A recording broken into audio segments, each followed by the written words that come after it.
Você tem o dia inteiro livre para estudar. Os seus pais pagam as suas contas, você tem acesso aos cursinhos, você não precisa pegar todo dia um ônibus lotado para ir trabalhar, você não tem chefe no seu ouvido e mesmo assim você estuda o dia inteiro, mas chega no final do dia com aquela sensação de que você não fez nada ou de que você está tão perdido no processo de estudos e precisa de um norte para montar uma rotina realmente eficaz. Você procrastina deitado na cama, vendo Netflix, vendo TikTok, Instagram e tira uma nota menor no simulado de um cara que tem 5 horas por dia, 4 horas por dia para estudar, mas desempenha tão bem que ele consegue uma nota melhor que a sua no simulado ou até mesmo no próprio processo do vestibular. Hoje eu vou te explicar a sua falha neurológica que você precisa sanar para chegar mais próximo da sua aprovação e para deixar maus hábitos para trás e montar realmente uma rotina que seja matadora para o Enem e vestibulares. Eu sou o Diogo Bolzan, eu sou o único mentor e estrategista pedagógico que te ensina a construir uma pessoa para quem a aprovação vai ser inevitável, dominando neurociência do processo de estudo, revisão,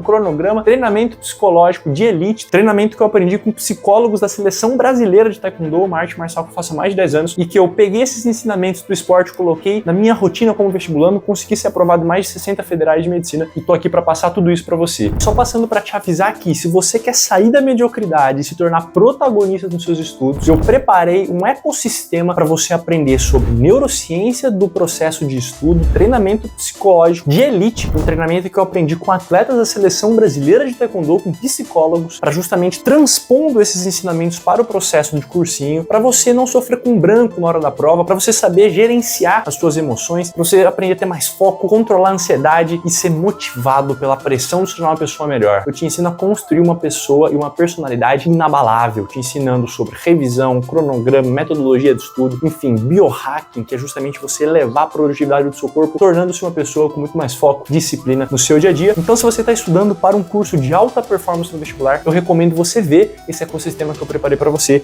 Link está aqui na descrição para você fazer parte desse grupo tão seleto de pessoas que ousam a se tornar pessoas melhores, aprendendo sobre os processos pelos quais elas precisam passar para chegar e ter um ano de altíssimo rendimento. E para você, meu amigo, que estuda o dia inteiro ou que está na escola e também está fazendo cursinho, eu quero que você saiba que o seu maior inimigo não é a prova do Enem, ou a prova da FUVEST, da Unesp, qualquer vestibular que for. O seu maior inimigo é a ilusão de tempo infinito que você acha que tem para estudar. Poxa, eu tenho o dia inteiro para estudar. Esse é o problema e eu tô aqui para te dar a solução. Existe um conceito que chama-se Lei de Parkinson, que diz o seguinte: o trabalho, seja ele qual for, ele se expande de modo a preencher o tempo disponível para a sua realização. Como assim, Diogo? Se você diz para o seu cérebro que você tem um dia inteiro para estudar, que você tem 12 horas disponíveis para estudar, o seu cérebro vai transformar uma tarefa que levaria um tempo muito menor em um arrasto do dia inteiro, porque você começa a dar brecha para pequenas coisas que, por você ter um tempo tão grande de estudar, mal nenhum fariam para você. Como assim? Cara, você levanta 10 vezes para beber água, enquanto tá fazendo um simulado, enquanto está estudando. Você vai lá, olha um pouquinho o seu Instagram, porque afinal são 5 minutos, para quem tem 10 horas, é muito pouco, né? 5 minutinhos do Instagram, 5 minutinhos do TikTok. Aí você tá lá grifando o seu PDF com a maior calma possível, com 5 cores diferentes, porque estudar é lento mesmo, estudar não tem que ter motivação, não tem que ser ágil, tudo demora, tudo leva tempo. E você chama isso de estudo. Isso não é estudo, cara, seja realista consigo, é um teatro que você tá fazendo. Você tá fingindo ser produtivo só para aliviar sua própria culpa e não realmente demandar foco e energia em fazer o que você precisa fazer. Quem só estuda, só entre aspas, porque o processo de estudo é muito desgastante, é muito desafiador, mas quem só tem esse ofício para fazer no dia a dia, precisa parar de agir como um adolescente em férias e se tornar um profissional realmente em atuar naquele ofício, que é estudar. O seu estudo é o seu emprego, cara. E o emprego tem hora para começar e também para acabar, além de um modus operandi que você tem que ter para cumprir aquela lista de tarefas que você tem para fazer com a máxima excelência possível. E aqui eu preciso que você divida essas 14 horas, 12 horas, 10 horas, o dia inteiro que você tem para estudar em blocos de alta intensidade, para você realmente ter muito mais foco e produtividade. Como assim? Você vai pegar para delinear uma rotina, por exemplo, eu vou estudar das 8 da manhã ao meio-dia. Nesse intervalo de tempo, nada além da minha escrivaninha, do meu caderno, do meu lápis vão existir na face da terra. Pode acontecer o que for acontecer, dentro do meu quarto aqui, do meu escritório, meu bunker, nada que acontece externamente me importa, porque esse bloco que eu defini é de alta intensidade. Eu falei que eu vou focar nessas aulas de matemática, eu vou focar, eu vou tornar o processo passivo em ativo, porque isso tem muito mais a ver com uma postura no modus operandi que você tem para ver uma aula, fazendo anotações inteligentes, um resumo inteligente, como eu ensino nesse vídeo, fazendo ali, elaborando seus flashcards, relacionando os conteúdos, mas realmente demandando intensidade e energia para você reestudar, das 8 às 12. Esse vai ser o seu primeiro bloco. E você vai fazer isso com todos os deveres que você tem no dia. Bloco de aula, bloco de questões, bloco de revisão. Manhã, tarde e noite. E outra coisa que eu preciso conversar com você, treinamento físico. Se você fica o dia inteiro sentado, a postura curvada, comendo mal, não treinando, você não está chegando mais próximo da aprovação por estudar mais. Você está se distanciando porque não está dominando o seu próprio corpo. E corpo e mente estão relacionados. Se você não tem um corpo forte, um corpo posturado, sua mente também vai ser fraca. E vice-versa. Não estou falando que você precisa ser strongman na academia, mas você precisa fazer um exercício físico semanalmente. Seja uma caminhada, uma corrida, a própria musculação. Você precisa manter todo o seu corpo em homeostase. Tanto para você não ter dor na lombar, em estudar todos os dias desse ano até chegar no vestibular, seja para você não ter dor na lombar no dia do seu vestibular e ficar se incomodando com aquela sensação, sendo que você poderia reajustar isso fazendo um fortalecimento do seu core, dos seus abdômenes, seus eretores de espinha, fazendo o esporte. Seja também para você ter um momento para sair desse estresse que é estudar. Estudar é desafiador, você está passando por um processo muito ansioso na sua vida, de muito estresse, mas você pode converter todas essas emoções em ter mais energia para desempenhar, em ter mais sangue no olho e não deixar de lado de modo algum o exercício físico. Vai ser a sua âncora do dia a dia. Então você definiu blocos de alta intensidade nos estudos para ver a aula, fazendo anotações inteligentes, aplicando uma técnica de estudo que torna o processo passivo em ativo. Você colocou no seu dia a dia um bloco para fazer as questões daquelas aulas que você viu na parte da manhã, e não adianta você ver 7 matérias em um dia que você não vai ter tempo hábil para fazer uma bateria de questões para lidar com 7 matérias. Então seja assertivo, de 2 a 3 matérias no máximo por dia. Você também delineou um tempo para fazer as revisões, que eu ensino nesse vídeo aqui como fazer revisão. E agora o que falta, que é o alicerce de tudo isso, o seu sono. Se você não tem uma rotina de sono, uma rotina de dormir no mesmo horário, de acordar no mesmo horário, você está lutando contra a sua fisiologia. Você tem um relógio interno que se chama ciclo circadiano. Você fica mais focado em algumas horas do seu dia, você fica mais em alerta em algumas horas do seu dia, porque o seu relógio biológico está delineado para fazer justamente isso, aumentando hormônios, aumentando neurotransmissores no seu corpo. Então, se você vai dormir um dia às 10 horas, outro dia 1 da manhã, outro dia meia-noite, acorda no outro dia às 10 horas, outro meio-dia, outro às 7 horas da manhã, você não dá uma rotina previsível para o seu cérebro do sono, os seus picos de atenção vão ficar fragmentados e você não vai ter foco, produtividade para lidar com a matéria do seu próximo dia. O resultado, você estuda, não retém conhecimento, você não fez uma higiene do sono para dormir, não dormiu com quantidade de no mínimo 7 horas por noite e bagunçou todo o seu relógio biológico. Ou seja, tudo que você está fazendo vai atrasar e vai virar uma bola de neve. Então, hora de dormir, hora de acordar é o pilar da sua produtividade. Então, saia desse vídeo sabendo que ter o dia inteiro para estudar é um ótimo privilégio. Você tem que desfrutar disso. Mas se você não tiver disciplina para entender todos esses processos e todo esse gerenciamento de tempo e de emoção, de rotina que você precisa ter para desempenhar bem nessa hora que lhe foi reservada, esse privilégio pode acabar se tornando uma âncora que não lhe permitirá você aumentar suas notas no simulado e perder a sua vaga para alguém que estuda muito menos, mas com muito mais qualidade. Então, abrace o desconforto, assuma o controle da sua biologia e saiba que a excelência é uma escolha diária. Eu espero muito que você tenha gostado desse vídeo, se inscreva nesse canal, deixa o like, não esqueça de conferir o meu ecossistema de estudos, onde eu ensino neurociência do processo do aprendizado, treinamento psicológico de elite, em mais de 10 anos que eu pratico taekwondo e peguei todos esses ensinamentos dos atletas de seleção brasileira e também do treinamento psicológico com os psicólogos que treinavam essa galera e apliquei na minha rotina e transmito essa informação para você. Além de ensinar biohacking, que é justamente o aumento da sua performance corporal e cognitiva, dominando processos biológicos que acontecem com você. O link está aqui embaixo, as inscrições não ficam abertas durante muito tempo, eu realmente preciso ter qualidade e cuidar dos meus alunos, então vai lá ver se ainda está aberto, se você consegue entrar para realmente sair da mediocridade e se tornar protagonista dos seus estudos. Conte comigo, vamos para cima.